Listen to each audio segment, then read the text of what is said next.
Oi, pessoal, sou o PG. Sejam bem-vindos ao canal Conte Comigo. No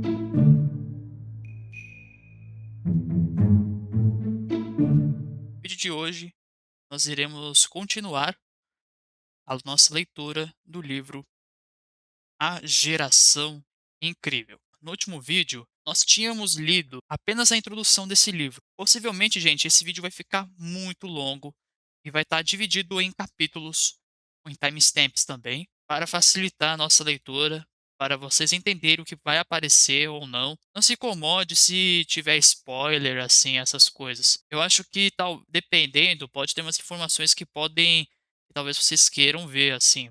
Mas vamos tentar acompanhar o capítulo inteiro, pode ser? Então, beleza, gente. Vou aqui pegar o celular para gravar a visão da leitura e vamos começar a ler.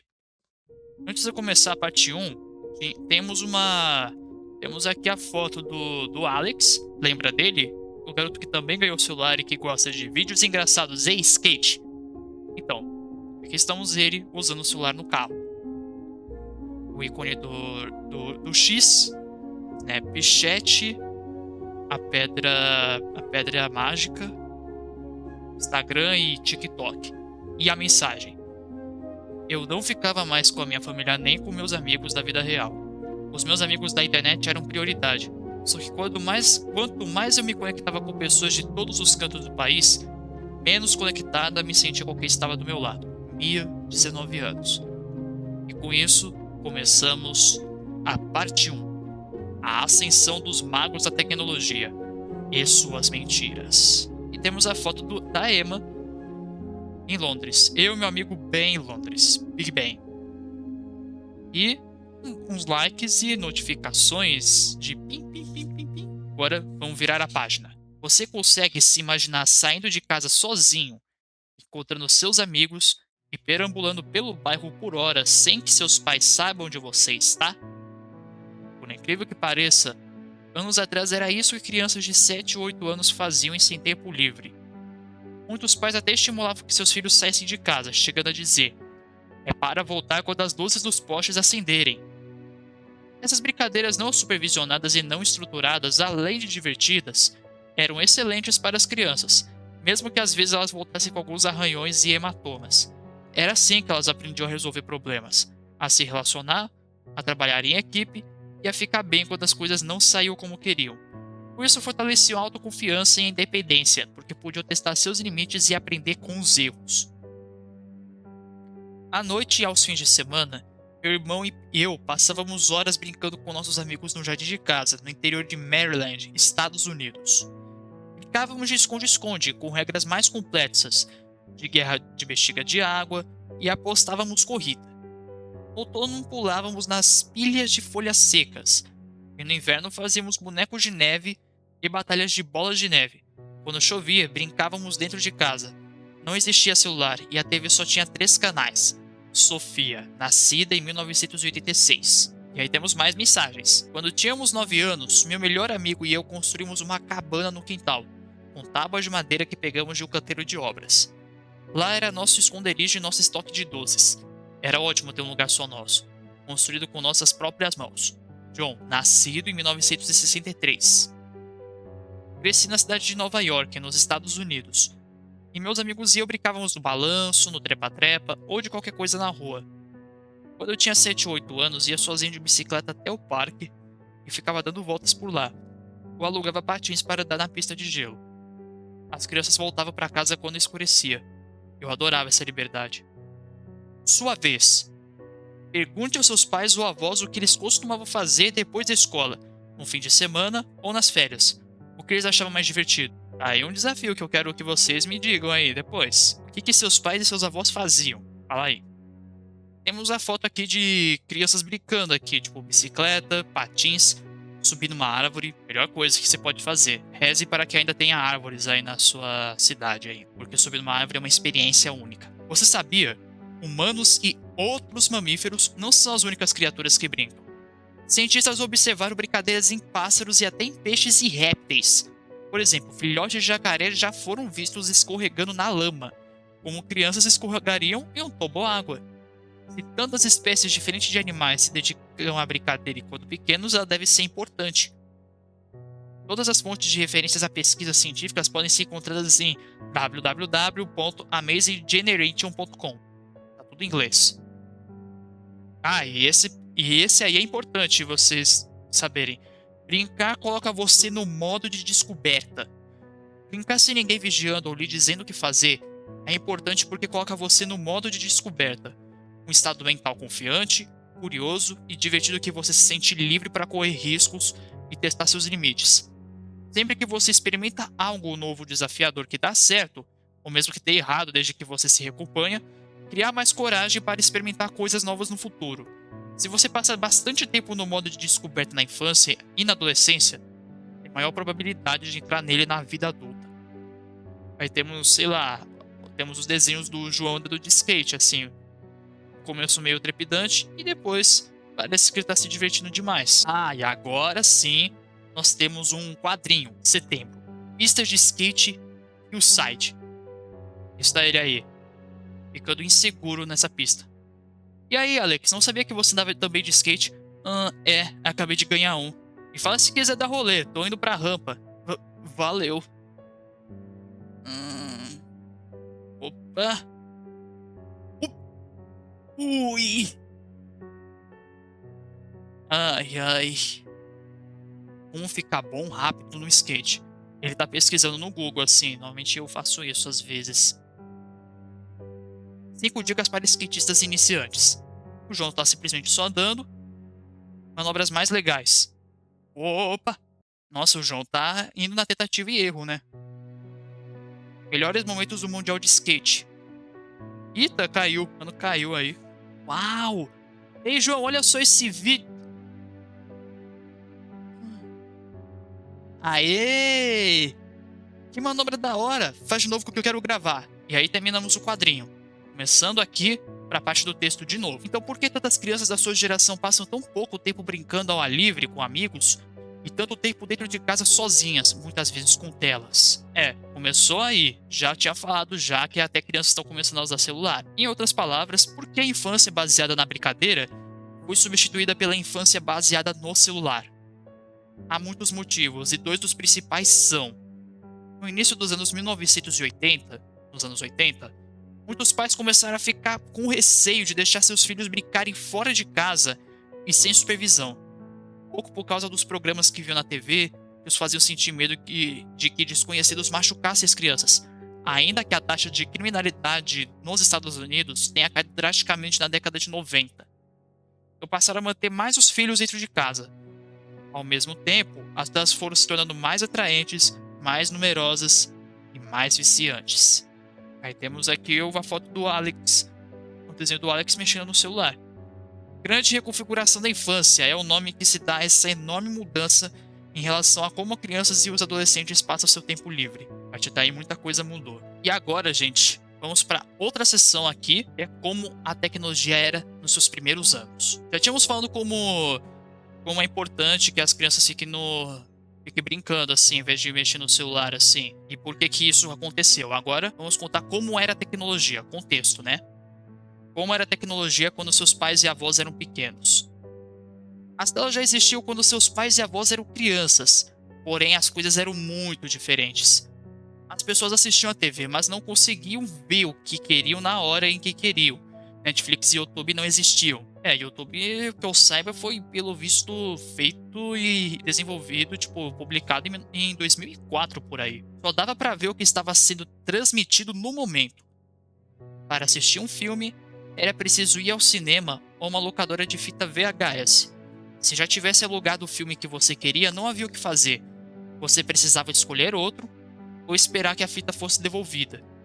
Videogames existiam, mas não era possível falar com outro jogador durante a partida, a menos que ele estivesse no cômodo com você, como as LAN houses, por exemplo.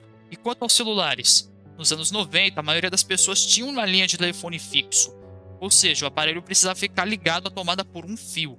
Quem saía de casa não podia receber ligações. Se uma criança quisesse falar com os pais quando estivesse fora, precisava usar o telefone fixo de um amigo ou conhecido, ou um orelhão, que era um telefone público. mas você precisava ter uma ficha ou um cartão para pagar pela ligação. No horário da escola, se os pais quisessem falar com os filhos, precisavam deixar uma mensagem na secretaria, e se os filhos quisessem falar com os pais, precisavam ir à secretaria e pedir para usar o telefone da escola. Até os anos 90, quase ninguém tinha acesso à internet. Era necessário conectar o computador a uma linha telefônica ou ir a uma lan house, onde se pagava para usar um computador com acesso à internet por um certo tempo. A internet sem fio, o Wi-Fi, só se disseminou amplamente nos anos 2000 e era lenta demais para ver vídeos em streaming. Sua vez, pergunte aos seus pais se eles tiveram um computador conectado à internet por modem e linha telefônica. Se eles disserem que sim, peça que imitem o som que o modem fazia quando se conectava. Prepare-se, é um som bem esquisito. Os celulares começaram a se popularizar no início dos anos 2000, mas apenas para fazer ligações e mandar mensagens de texto curtas. Os SMS, eu acho. Por que curtas? Porque não havia telas touch. Então, para escrever as palavras, era preciso digitar letra por letra em um teclado numérico. Para escrever a letra C, por exemplo, é preciso apertar 3 vezes a tecla do número 2. Era quase código Morse. As primeiras plataformas de redes sociais apareceram no início dos anos 2000 e se popularizaram depressa. Eram sites e não aplicativos. Para acessar as redes sociais, a pessoa precisava ficar sentada na frente do computador. E você só recebia atualizações das pessoas que escolhia seguir. O YouTube nos primeiros anos foi exatamente isso. Como muita gente ainda usava câmera analógica ou câmeras digitais que precisavam de um cabo para descarregar as fotos do computador, não havia como tirar uma selfie e publicar imediatamente para que amigos desconhecidos a vissem. Sua vez, pergunte aos seus pais sobre as primeiras experiências deles nas redes sociais. Eram parecidas com as de hoje? Agora, vamos continuar para uma sessão. O que são redes sociais? Uma rede social é qualquer aplicativo ou site em que as pessoas criam perfis e compartilham conteúdo, fotos, vídeos, links e textos com um público grande que inclui desconhecidos. As plataformas de redes sociais permitem que os usuários se conectem e interajam uns com os outros, seguindo perfis, entrando em grupos, comentando, curtindo, compartilhando e enviando mensagens diretamente para outros usuários. Por essa definição, Instagram, TikTok, Snapchat, Twitch, Reddit, Discord e Facebook são redes sociais. O YouTube também é, na teoria, mas a maioria das pessoas a utiliza apenas para assistir a vídeos. As pedras originais. Eu acho que são as pedras da história. Em 9 de janeiro de 2007, Steve Jobs, fundador e diretor executivo da Apple, subiu no palco de um evento de tecnologia gigantesco chamado Macworld e fez um pronunciamento dramático. De tempos em tempos surge um produto revolucionário que muda tudo. Ele estava apresentando o primeiro smartphone do mundo, o iPhone. E tinha razão, os smartphones mudaram tudo mesmo, especialmente para crianças. 3 pontos diferenciam os smartphones dos celulares que existiam até então, e os tornam mais poderosos. Primeiro, são pequenos e portáteis, permitindo que as pessoas mexam neles sempre que têm alguns segundos livres, se sentem desconfortáveis também, ou estão entediadas. Seus pais viam TV quando eram pequenos, mas não podiam desligar o aparelho da família da tomada e carregá-la como sigo ou levá-la à escola, que nem exemplo desse garoto aqui. Segundo, smartphones têm uma série de recursos pensados para fazer com que as pessoas prestem atenção neles. Uma torradeira não é feita para interromper seu café da manhã com o intuito que você coma mais torrada. Smartphones, por outro lado, interrompem as pessoas com notificações o tempo todo. Terceiro lugar, smartphones contêm aplicativos, que é outra palavra para programas de computador. Até então, os celulares eram ferramentas básicas, que faziam um número limitado de coisas, mas os aplicativos os transformaram nas pedras mágicas do nosso conto de fadas, com um miolo especialmente brilhante. Em 2007, quando anunciou o primeiro iPhone, Steve Jobs mostrou apenas 3 recursos ao público: o telefone, o tocador de música, o navegador de internet. Depois que a primeira loja de aplicativos foi lançada em 2008, centenas de aplicativos ficaram disponíveis, e de repente, os smartphones eram capazes de fazer centenas de coisas diferentes. E agora, vamos aprender a discernir um aplicativo bom do aplicativo problemático. Aplicativos bons e ruins. Muitos aplicativos são extremamente úteis e tornam a vida mais fácil ou melhor. Por exemplo, aplicativos que fazem ligações, que mandam mensagens de texto, que funcionam como agenda, que permitem ouvir música ou pagar por coisas.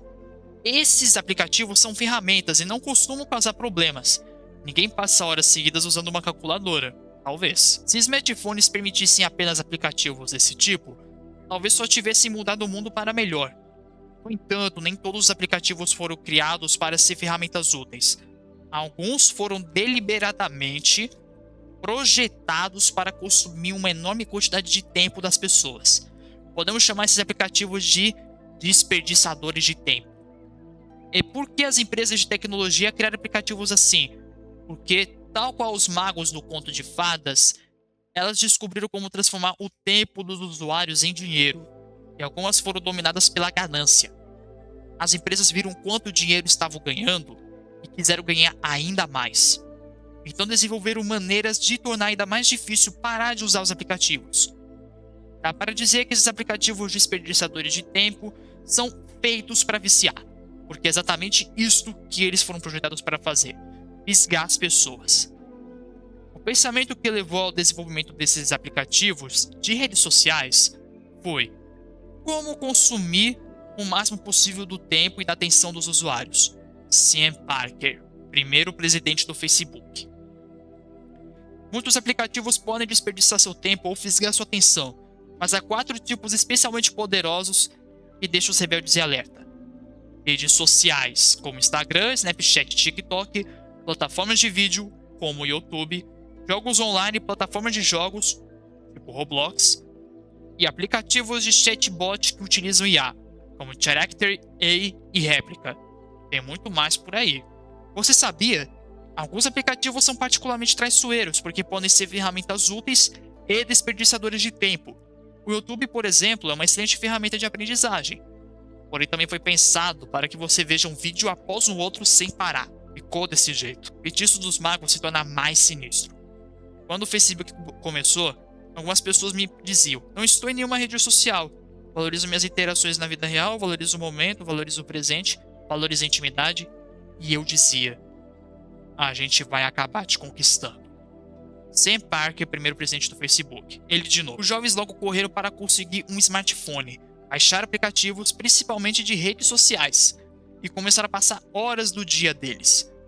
Isso os deixou com muito menos tempo para fazer o que as crianças e os jovens costumavam fazer, e que cientistas sabem que é importante, como brincar juntos e presencialmente, passar tempo ao ar livre, se exercitar e dormir.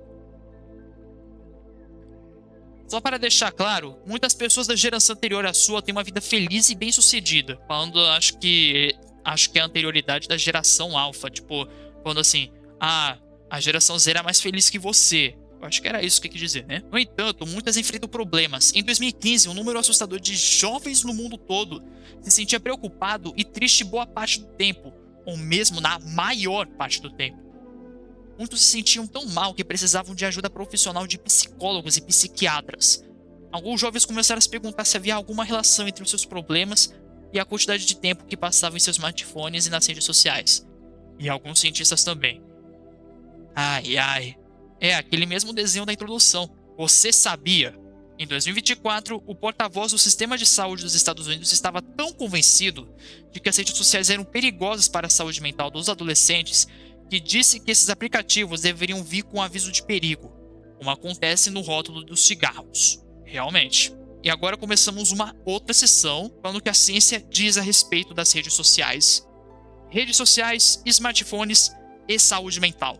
O que a ciência diz? A pessoa que passa muito tempo em redes sociais e outros aplicativos que foram feitos para viciar tem mais chance de sofrer de depressão ou ansiedade. Entre outras coisas, estudos científicos descobriram que meninas que passam 5 horas ou mais por dia nas redes sociais, acredite, isso é comum, têm 3 vezes mais chances de sofrer de depressão em comparação a meninas que passam pouco tempo nas redes sociais ou não as utilizam. Eu acho que acontece muito com as meninas, inclusive quando, sei lá, tem um adulto bem bizarro querendo falar alguma coisa. Meninos que passam 5 horas ou mais por dia nas redes sociais têm 2 vezes mais chances de sofrer de depressão em comparação a meninos que passam pouco tempo nas redes sociais ou não as utilizam. Especialmente quando tem, sei lá, vídeos falando sobre como os jovens têm que agir, como meninos têm que agir em relação às outras. E, sei lá, humilhação pública só porque os, sei lá, meninos não conseguem arrumar umas meninas, não conseguem pegar ninguém. Isso acontece muito. Quando jovens adultos que fazem uso intenso de redes sociais diminuem o tempo que passam nessa plataforma, tendem a se sentir mais felizes e menos ansiosos. Ao desconectar a internet do celular e usar o aparelho apenas como telefone, a maioria das pessoas se sente melhor e relata maior capacidade de foco e atenção. As falsas promessas dos magos da tecnologia. Amizade. Isso é importante você ouvir. É bom que você tá até aqui, gente. Os magos da tecnologia prometeram que seus produtos trariam mais amizades para as pessoas. E os jovens de fato usaram os smartphones e as redes sociais para manter contato com amigos e conhecer gente nova, com interesses e histórias parecidos. Estranhamente, no entanto, depois que a maioria dos jovens tinha smartphone e passava muito tempo nas redes sociais, no começo da década de 2010, os relatos de solidão começaram a aumentar e não a diminuir, como pode ser visto no gráfico a seguir.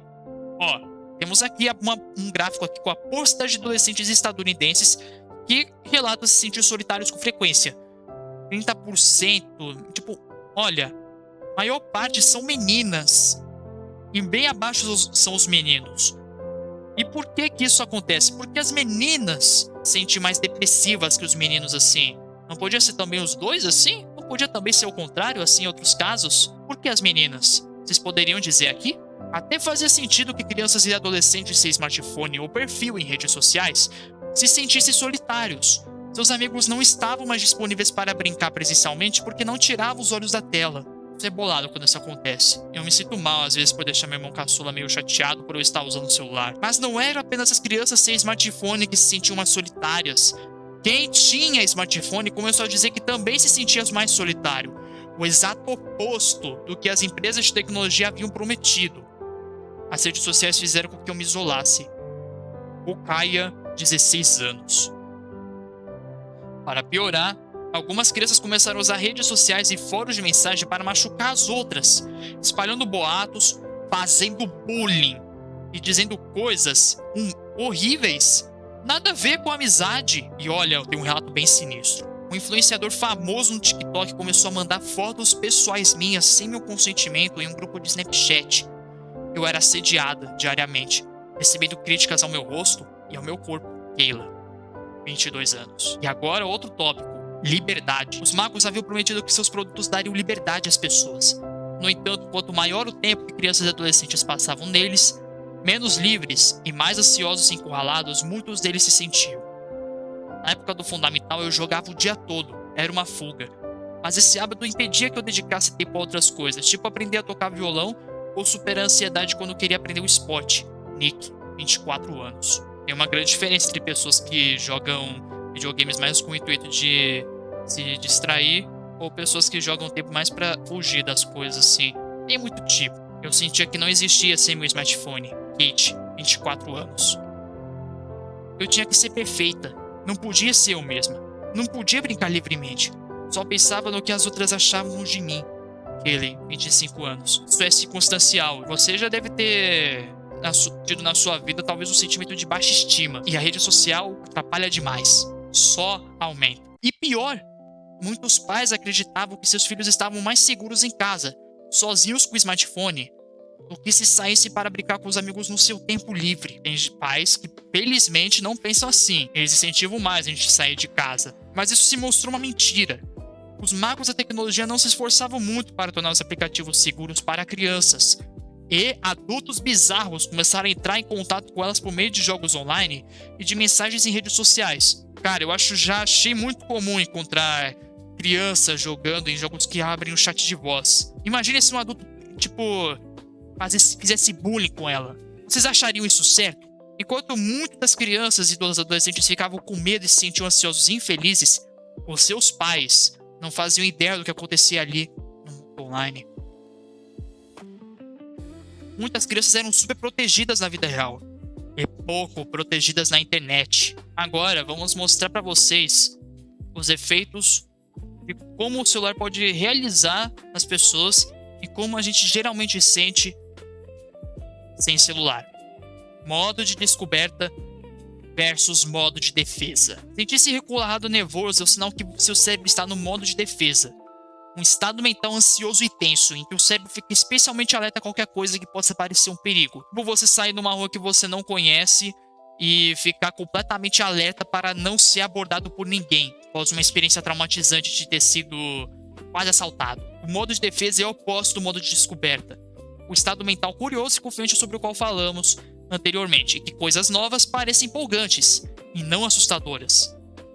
Por ajudar a nos manter em segurança, o modo de defesa é essencial para nos proteger em situações que apresentam perigo de verdade, tipo isso que eu acabei de falar. Às vezes, no entanto, o cérebro pode entrar no modo de defesa em resposta a coisas que são desagradáveis, mas não perigosas. Por exemplo, comentários maldosos nas redes sociais, e acaba ficando preso nele. Esse provavelmente é um dos motivos que explicam por que tantos jovens começaram a se sentir mais ansiosos e encurralados quando pararam de brincar cara a cara com os amigos, começaram a passar muito tempo em seus smartphones e nas redes sociais. Como eles estão sempre se comparando com os outros e preocupados com o que diz a seu respeito, o cérebro desliga o modo de descoberta e entra no modo de defesa. Ó, temos aqui o Davi parecendo que está no modo de defesa e a Carla parecendo mais otimista no modo de descoberta. E aqui temos um gráfico sobre esses sinais. Sinais de que você está no modo de defesa. A vida parece cheia de ameaças e problemas. Sentir-se ansioso ou inseguro, querer fugir, sentir-se sobrecarregado, os pensamentos ruins não param, esperar sempre o pior dos outros, pensar ou se preocupar com o passado ou o futuro, sentir-se encurralado. Isso eu sentia muitas vezes. Sinais que você está no modo de descoberta. A vida parece cheia de coisas boas e oportunidades. Sentir curiosidade e esperança. Querer desbravar o mundo. Sentir-se no controle. Pensamentos ruins podem até ocorrer, mas param. Dá às pessoas o benefício da dúvida. Sentir-se presente no momento. Sentir-se livre. Agora vamos para outro tópico. Continuando aquele assunto sobre continuando o assunto das promessas. Diversão. Os magos prometeram que seus produtos tornariam a vida mais divertida, mas os primeiros rebeldes perceberam que a vida ficava cada vez menos divertida conforme passavam mais tempo conectados. Caí na armadilha da criação de conteúdo. Parecia que tudo que meus amigos e eu fazíamos era para postar nas redes. Quando nos encontramos, queria gravar tudo o que acontecia em vez de nos divertir.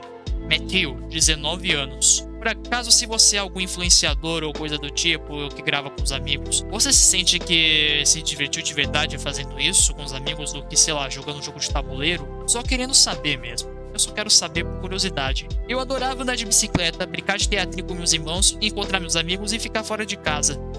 Mas depois que todos ganhamos nossos smartphones, nossas interações passaram a ser todas online. Isso mudou a forma como administrávamos o nosso tempo. Jade, 26 anos. A armadilha dos magos. Este dado vai chocar você. Quase metade das pessoas entre 18 e 27 anos diz que gostaria que alguns dos aplicativos e redes sociais mais populares do mundo, como TikTok, X e Snapchat, nunca tivessem sido inventados. Olha aqui. Pessoas interagindo através do celular com curtidas e likes. 3 pessoas claramente e visivelmente se sentindo mal com isso ou até assustadas. E outra pessoa mexendo no celular de canto. E temos aqui os ícones do TikTok, do Snapchat, do Instagram e do X, ou Twitter. Chame o que você preferir, eu vou chamar de Twitter. No entanto, a maioria dos jovens ainda os usa. Hoje, o adolescente estadunidense médio passa cerca de 5 horas por dia nas redes sociais, incluindo o YouTube. E mais da metade dos adolescentes diz que está quase o tempo todo online.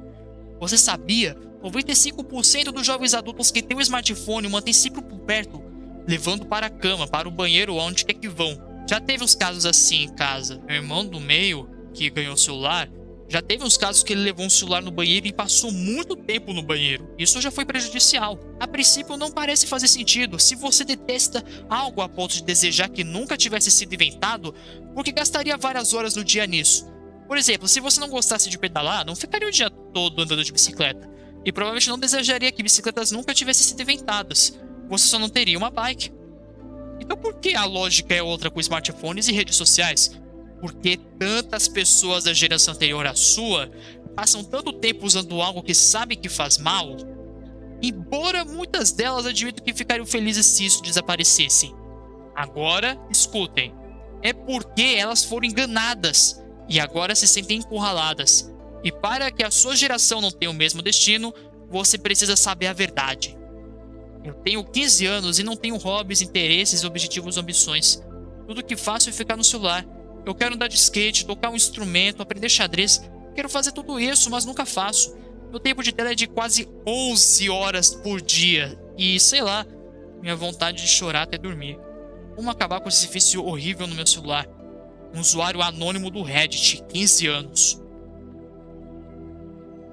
Perdi muitas experiências sociais. Não fui a eventos esportivos. Não me apaixonei durante a adolescência. Tenho dificuldade de fazer contato visual e conversar. Queria ter experimentado mais em vez de ser consumido pelo mundo viciante da internet. Matthew, 19 anos. Por que você precisa saber logo essa verdade? Por que você precisa saber a verdade agora? Há 2 momentos na vida em que o cérebro humano sofre mudanças drásticas. Um é quando somos bebês e crianças pequenas, e o cérebro cresce de maneira acelerada. O outro é durante a adolescência, dos 10 aos 20 e poucos anos.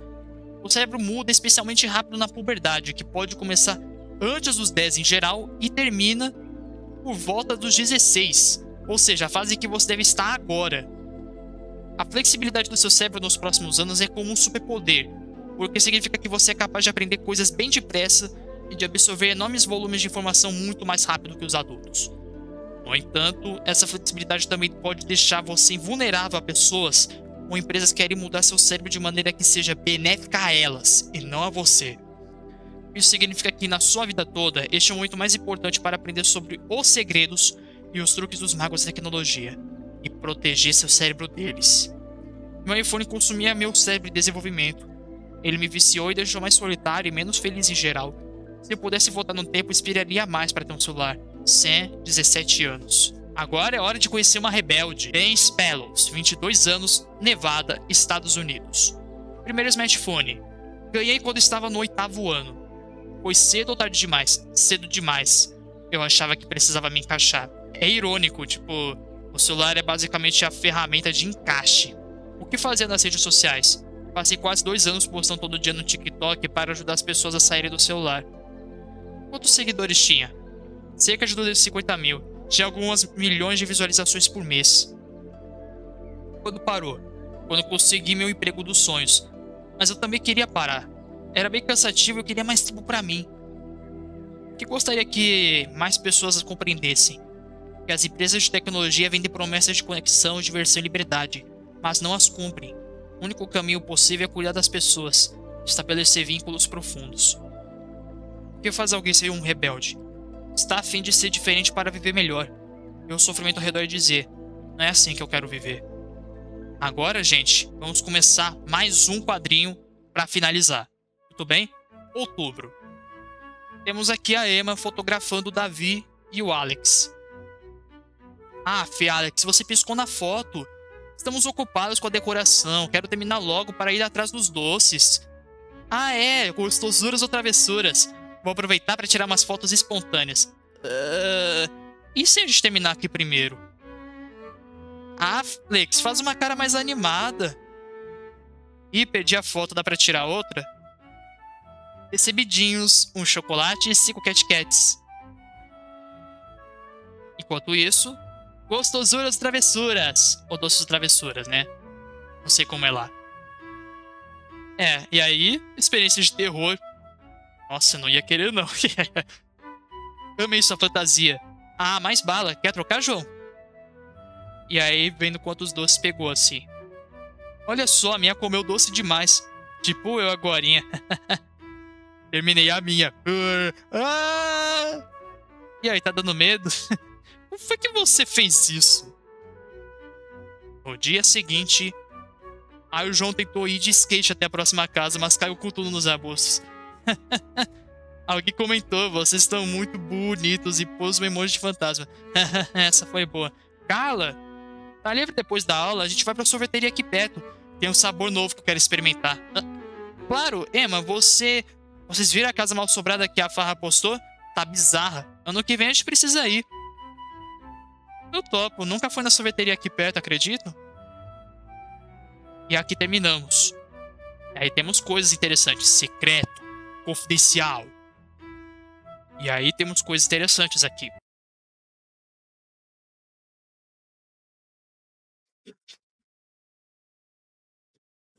Se vocês quiserem mais capítulos, muitas experiências que a gente foi lendo aqui, falem o que vocês faziam sobre alguns depoimentos importantes. No próximo dia, nós faremos a leitura do capítulo 2. Mas até então, vocês aprenderam algumas coisas interessantes sobre isso? Eu espero vocês até lá. Eu sou o PG e até o próximo vídeo. Vazei e até breve.